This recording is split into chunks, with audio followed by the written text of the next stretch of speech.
시청자 여러분 안녕하십니까. 김종환의 K톡 한광덕 예비역 육군 소장님을 모셨습니다.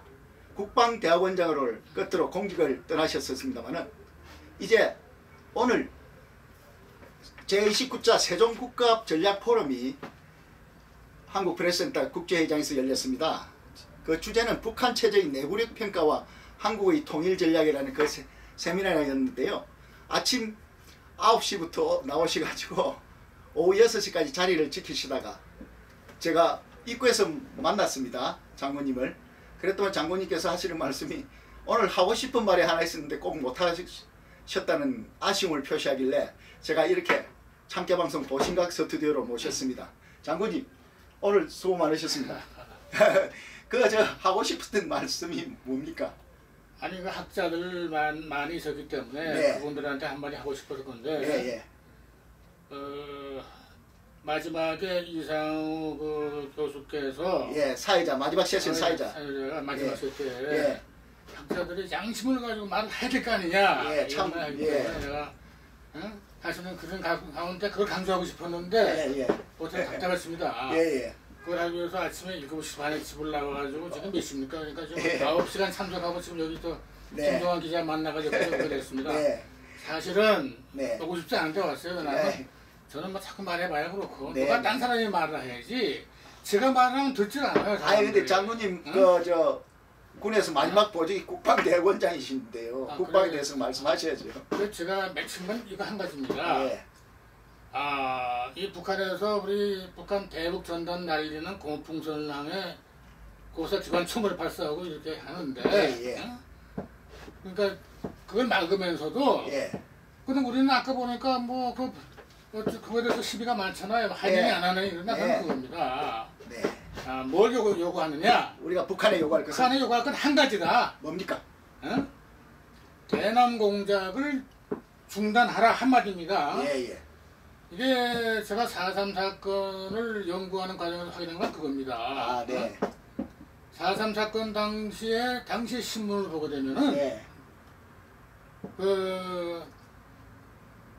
제주도에서 스탈린 만세, 김일성 만세가 나오는 거예요. 이게 이상하다. 저는 이게 왜 그러나 여러 가지 신문 많이 봤어요. 당시 신문들을 봤더니 북한에서 나중에 보니까 그 토지 개혁을 했는데 46년 6월 3일인가 해요.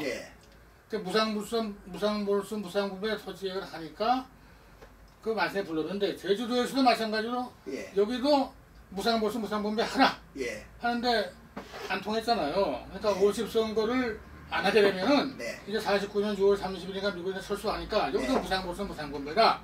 또 7.1경찰 사살하라. 그래가지고 막 하는 거 아닙니까? 그래 보니까 공작이 있었더라고요. 북한 공작이 있는데 이 공작에 대해서 말하는 사람이 없는 거예요.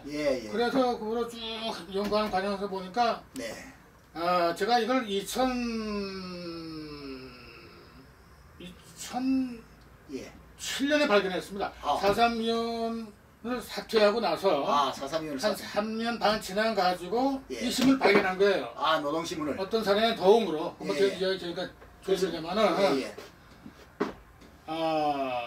그 신문을 발견해 보니까 그것만 읽게 되면은 4.3 사건까지도 북한의 공작원이 사용한 게 나오는 겁니다. 그게 1997년 5월 26일 노동신문 특집 보도의 제목이 말이죠. 제목이 상상한데 제목이 뭡니까? 민족의 리영수를 받들어 용감하게 싸운 통일혁명 열사예요. 열사. 그걸 보고 그러면은 이 성시백이라는 사람이 김일성이한테 와서 만나고 손목시계 받고 뭐 회중식 뭐 받고 선물 받고 또 자기 아들 셋째 아들 이름 지어주고 뭐 그런 거 나오면서 여러 가지 얘기가 나오는데 이 사람이 조선중앙일보 등 10개 신문 운영했다가 나오더라고요. 서울에서 맞습니다. 저 성시백이라는 사람이 그 신문을 보다 보게 되면 다 나오는데 우리 학자들이 당시에 신문을 연구하는 사람들이 없는 것 같아요. 사상 기념관에다가 뭐 그 당시 나온 신문이 있는데 그 신문일 거예요. 거기 보면 그 노일환이라가 뭐 말한 그런 거는 그거 딱 나와 있습니다. 그래서 저는 이제라도 97년 5월 26일이면은 당시에 김대중 대통령 선거가 있는 해였지 않습니까? IMF 위기가 와 있었고. 97년 12월에 이제 선거가 있었죠. 예. 근데 그러고 나서 이제 2000년도에 6.15 정상회담 한 거 아닙니까? 예. 제 생각은 그거예요. 네. 정상회담을 하더라도 올라가서 여보 정상회담 좋다. 예. 노동신문 특집 보도에 대남 공작을 했다고 신문에 났으니 예. 이건 중지하시오. 이제는 중지하시오. 중지하시오. 이걸 한마디만 하고 예. 또 그 사실이 남쪽 국민들한테 알려져야 되는데 그날 이후로 말하는 사람이 없는 거라. 예. 공론화되지 않았습니다. 왜 공론화 안 된 거거든요. 예. 그래서 저는 4.3 위원 사퇴 후에 네네. 저는 4.3 위원 활동을 해도 노무현 대통령을 직접 만나서 예. 당시의 사항을 다 얘기했습니다. 얘기했는데 그때 노동신문 특집 보도를 내가 알아서는 노무현 대통령한테 더 얘기했을 거예요. 근데 그걸 몰랐어요. 아이고, 네. 이거 보고 북한도 계획되지 않았냐? 예. 생각하는데 못했고 나중에 보니까 뭐 남로정도 계획 안 했다는 건데 뭐. 그 당시에 신문 보면 다 계획된 게 나오게 돼 있어요. 그래서 지금 뭐 보고 보면 17년 아닙니까? 예, 거기다 또 요즘 또 4.3 그걸 갖다가 국가에서 추념일로 지정해가 말이죠. 참 기가 그 반대를 무릅쓰고 참 이 정부에서 그랬습니다. 그런데 지금 이 정부에서 대북 전단을 막으라니까 이제 그러면 일반적으로 북한의 요구에 응하지 말고 거기에 맞춰서 지금 대북 공작 중지 요구를 하라는 거 아닙니까? 노동신문 특집 보도가 났다는 사실을 이제라도 온 국민이 알도록 공론화하고 예. 그 사실을 기초로 해서 네. 벌써 따졌어야 할 건데 늦지만 이거 하라. 예. 이번에 뭐 통일대박도 다 좋지만은 네. 통일대박도 노동 공작을 중단한 다음에 대박이 될 수 가능성이 그렇죠. 열어놓고 하게 되면 우리가 완전히 공산화 통일로하는 그 직후순밖에 안 되는 겁니다. 그래서 이 사실을 우리 학자들이 여러 가지 발표하는데 아무도 말을 안 하기 때문에 제가 하고 싶었는데 김동원 기자 만나가지고 아마 한게 그것 때문에 여기까지 끌려갖고 준비 없이 이런 말을 하게 됐습니다. 그리고 또 지난번에 아시안게임 인천 아시안게임 그 폐식 날 당일 내려온 그 북한 실세 3인 중에 김양근이라는 대남 공작책이 또 내려왔지 않습니까? 아이고. 그것도 참. 뭘 또 상기시켜 주시네요. 김양근이는 북한의 선전선동 부장 아닙니까? 아마 그 자리에 지금 한 20년도 아마 들어있을지 잘 모르겠지만 10년은 넘었을 거예요. 그 양반이 제주 4.3 사건 뭐 할 때도 제주도까지 왔다 갔다 하더라고요. 그래, 맞아. 하여튼 봤다 하면 말 그랬을 거야. 내가 이러는데 그 양반은 내가 이 말을 좀 해야 되겠습니다. 하십시오. 좀 천천히 다 들어봐요. 옛날 얘기인데 저는 고향이 평안북도입니다.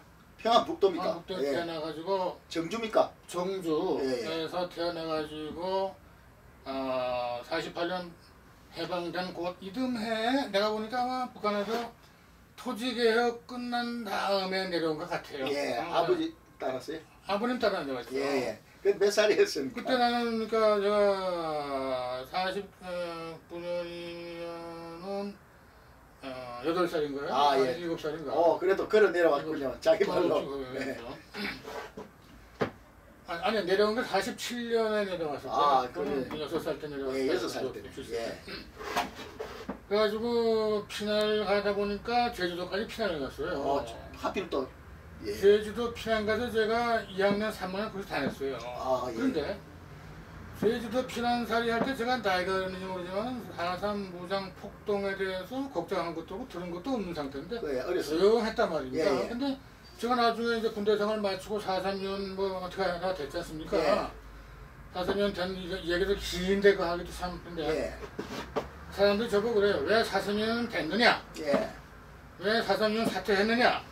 물어본 사람도 없어요 지금까지. 나좀 답답해요. 그래서 뭐 내가 하기 그런데 하여튼간에 4.3년 왜 됐습니까? 그건 나중에 또 합시다.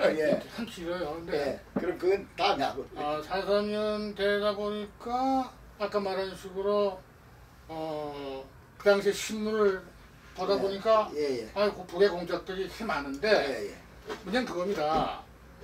왜 그러면은 당시에 조용하던 것이 이렇게 확대가 됐냐 보니까 이 김양건이 생각난 거예요. 북한 선전선동부에는 5과에 그 작가실이 있답니다. 작가실.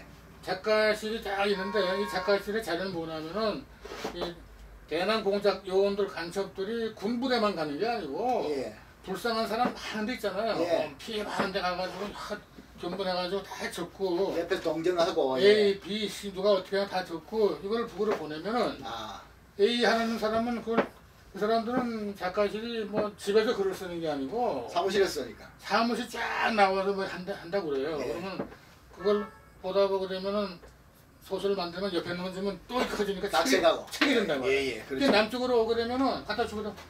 본인이 할 말 다 나와야 신이 나서 이야기를 하네. 그 당신이 뭐 책을 내. 이런 게 실상입니다. 신이 나서 그걸 보고. 그래 그 책이 꽤 나왔던 걸 내가 그 책을 몇 개보다 많았는데 하여튼 기가 막힙니다. 그 책이 있어요. 그게 공작이에요 전부 다. 그 남쪽에서는 그 공작 소설 보고 영화도 나오니까 애들이 대한민국 나쁘다 그러는데 실제는 이게 북한은 무상몰수, 무상분배, 토지개혁을 아까 말씀드렸습니다만은 화폐개혁이 뭔지 아세요? 화폐개혁? 화폐개혁 저희 좀 우리보다 훨씬 일찍 했죠. 북한 화폐개혁은 47년 12월 1일 해요. 남쪽에서 몰라요. 한 6개월 후에 하더라고. 그러니까 그 돈이 남쪽으로 와야 될 거 아닙니까? 그렇지. 이 남쪽으로 올 돈이 육지로 오면 소련군, 미군 또 뭐 다 군대가 남쪽 사람들도 있으니까 바다로 배를 타고 왔습니다. 바다로 와야 되는데 동해바다는 파도 때문에 큰 데가 와야 되잖아. 서해로 와야 되고. 서해로 간다. 그렇지. 서해는 인천에 방금 군대가 많으니까 남쪽으로 내려가지고 목포, 여수, 광주로 돈이 많이 가서 북한에 있는 사람들은 무상보수, 무상분배, 토지개혁을 공짜라고 하랬지만 남쪽에서는 돈 받아보고 또 있는 거야.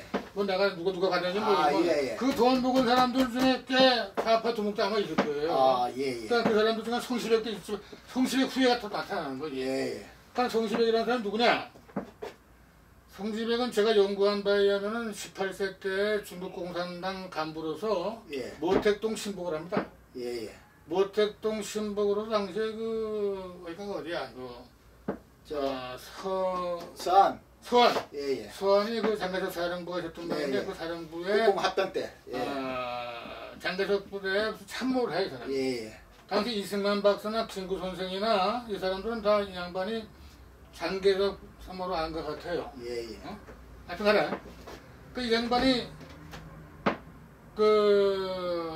김일성이가 주울레한테 특별히 부탁했죠. 주울레한테 그 성시백을 달라고 해서 받아가지고 이 양반이 일본을 통해서 들어와요. 일본을 우리나라 들어올 때 들어와가지고 들어왔다가 올라가서 김일성을 만나는 장면부터 나오는데 노동신문 특집 보도에 나와요. 이제 만나서 이제 활약 내려올 때가. 그 인터넷 들어가서 가지고 10년 전에 노동신문 특집 보도 전문 하게 되면 아마 그렇게 타이트하게 되면은 그 신문이 뜰 겁니다. 그걸 제가 당시에 타설해가지고 전국에 뿌린 거 지금서부터 많이 그래도 퍼졌는데 2007년에 했으니까 벌써 7년 지났어요. 그런데 아직 말하는 사람도 아까 보니까 아무도 없어요. 그래서 이제라도 저는 우리가 북한이 공작만 안 하고 못하게 막아놓게 되면 무슨 걱정이 있습니까? 다 이래도 관계없죠. 그런데 그걸 개방해 놓으니까 하여튼 그냥 나라가 뻥 뚫렸죠. 국회의원들이 그냥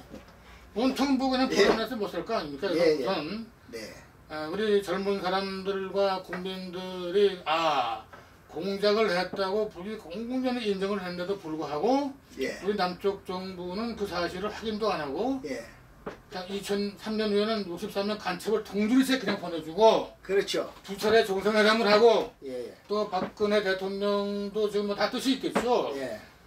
통일을 꾸미고 대박 만들어야죠. 만들려면은 제 주장은 대남 공작만 안 하게 막자. 북한은 검은풍선까지 쏘는데 우리는 자기들 했다고 주장은 말도 못하냐. 원자 폭탄에다 대남 공작까지 가지고 있으니 뭐. 그때 왜 말도 못하나 이거예요. 그래서 이렇게 체제의 내부적 평가 통을 따지는데 첫째 한 가지 이 세미나 참 좋았습니다. 공작을 중단하시오. 그게 요구하고 그 다음에 남쪽 국민들한테도 그 당시에 못 알렸습니다.